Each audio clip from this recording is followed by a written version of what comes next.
Soul में जिसने जो है दंगा करवाया था मुसलमानों के खिलाफ, जो कि एनआरसी आंदोलन के वक्त जो है मुसलमानों के खिलाफ बात बोला था, जिसने कहा था कि चामड़ा गुटिये नहीं वो, चामड़ा गुटिये नहीं वो, ऐसे जैसे ये सब जुमला उसने इस्तेमाल की थी। सुब्रतो मुखर्जी जैसे इंसान जो लाजवाब हमारे एमएलए हुआ करते थे, जिनकी हम बहुत इज्जत करते हैं, आज उन्हें हम मिस करते हैं भाई। तो क्या मोदी आ जाएगा तो मोदी को वोट दे देंगे हम, या योगी आ जाएगा तो योगी को वोट दे देंगे, या अमित शाह आ जाएगा तो अमित शाह को वोट दे देंगे क्या हम, जो हमारा खुला दुश्मन है। योगी ने कहा था कि कब्र से निकाल के मुसलमान लड़कियों को रेप करो।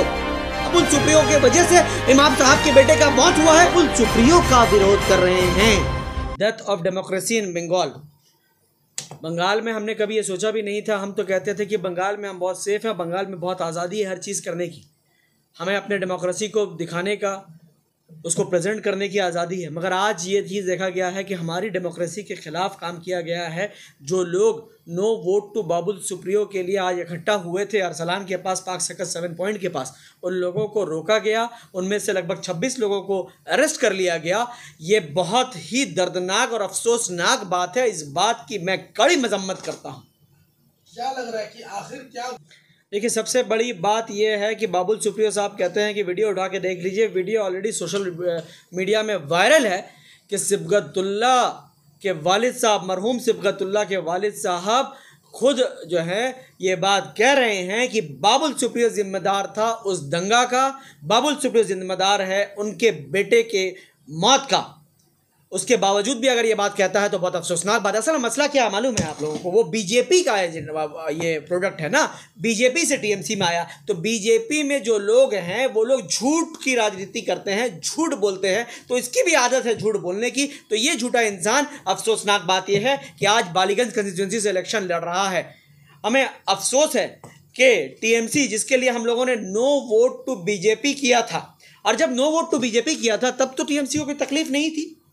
उस वक्त तो हम लोगों से ये कह रहे थे कि जो उस वक्त की जो सबसे मजबूत दावेदार है, और ये ओपन बात है कि सबसे बड़ी मजबूत दावेदार जो है टीएमसी थी, टीएमसी के अलावा कोई नहीं था।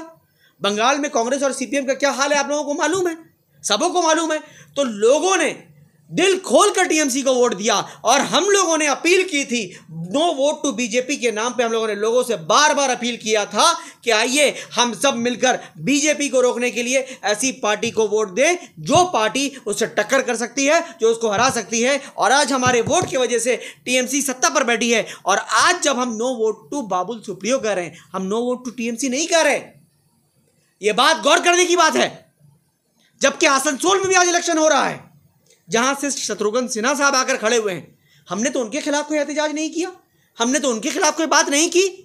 आज हम कह रहे हैं कि बाबुल सुप्रियो चूंकि एक बीजेपी का वो प्रोडक्ट है, और जो कि आसनसोल में जिसने जो है दंगा करवाया था मुसलमानों के खिलाफ, जो कि एनआरसी आंदोलन के वक्त जो है मुसलमानों के खिलाफ बात बोला था, जिसने कहा था कि चामड़ा गुटिये नहीं वो, चामड़ा गुटिये नहीं वो, ऐसे जैसे ये सब जुमला उसने इस्तेमाल की थी, वो शख्स आज बालीगंज कंस्टिट्यूंसी जैसी जगह जहां पे मुसलमानों की तादाद लगभग 50% है, वैसे कैंडिडेट को दिया गया। क्यों?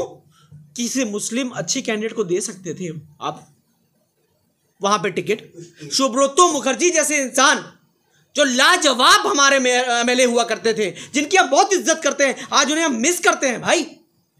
लाजवाब आदमी थे सुब्रतो मुखर्जी, उनकी जगह में ऐसा आदमी बहरूपिया मिल सकता था। उस खानदान ने सर्विस किया है, सुब्रतो मुखर्जी ने बहुत काम किया है बालीगंज कंस्टिट्यूंसी में, तो उनकी वाइफ को दे देते, क्या प्रॉब्लम था देने में? उनको नहीं देके आज एक बहरूपिया जो कल बीजेपी में था, और बीजेपी में जब था तब वो संघी वाली राजनीति करता था, और आज जब यहां आ गया तो क्या वॉशिंग मशीन में उसका धुल गया क्या सब जितने भी उसके गुनाह थे? तो क्या आप प्रयोग को हम एक्सेप्ट नहीं कर सकते। यहाँ पे एक सेकुलर अच्छा फेस यहाँ होनी चाहिए थे। हम अगर मुस्लिम कैंडिडेट की बात इसलिए करते हैं क्योंकि यहाँ पे मुसलमानों की तादाद ज़्यादा है, और डेमोक्रेसी के हिसाब से जहाँ जहाँ मुसलमानों की तादाद ज़्यादा है, या फिर जिस जगह में भी जिन लोगों की तादाद ज़्यादा है, वहाँ पे उनको मौका देना चाहिए। सिंपल सी बात है। आपका एक सवाल था कि लोग, बहुत सारे लोग या टीएमसी के वर्कर्स ये बात कह रहे हैं कि दीदी को देख के वोट दिया, तो कल क्या मोदी आ जाएगा तो मोदी को वोट दे देंगे हम, या योगी आ जाएगा तो योगी को वोट दे देंगे, या अमित शाह आ जाएगा तो अमित शाह को वोट दे देंगे क्या हम, जो हमारा खुला दुश्मन है? गोधरा कांड भूल जाए हम, या अमित शाह के वो स्टेटमेंट को भूल जाएं कि बाहरी लोगों को बाहर करेंगे, बांग्लादेशी हैं लोग, वो भूल जाएं, या योगी का जो हरकत था, जो योगी ने कहा था कि कब्र से निकाल के मुसलमान लड़कियों को रेप करो, भूल जाए क्या वो सब चीज? तो इसका मतलब आज टीएमसी में योगी आ जाएगा तो इसका मतलब योगी को हम वोट देना शुरू कर देंगे। इसका मतलब कल जो है उस किस्म के जितने भी हथियारे चले आएंगे तो वो वॉशिंग मशीन है ये, क्या टीएमसी की आके वहां पे उनके जितने भी गुनाह हैं सब धुल जाएंगे?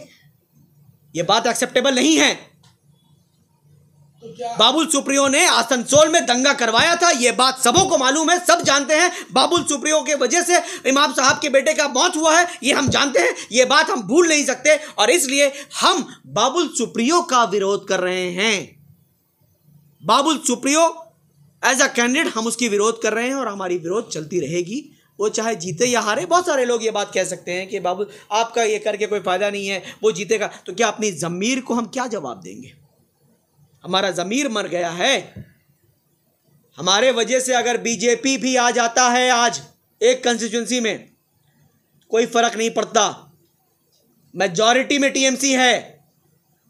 मैं आप लोगों के चैनल के माध्यम से अपने जितने भी सेकुलर और मुस्लिम वोटर्स हैं उनसे यह बात मैं कहना चाहता हूं कि यह बात के चक्कर में मत आइएगा ये आपको कहा जाएगा कि आप लोगों की वजह से बीजेपी आ जाएगा, बीजेपी आ जाएगा, बीजेपी आ जाएगा। बीजेपी आ जाए वो बेहतर है, वो खुला दुश्मन है, मगर ये छुपा हुआ आस्तीन का सांप ना आए।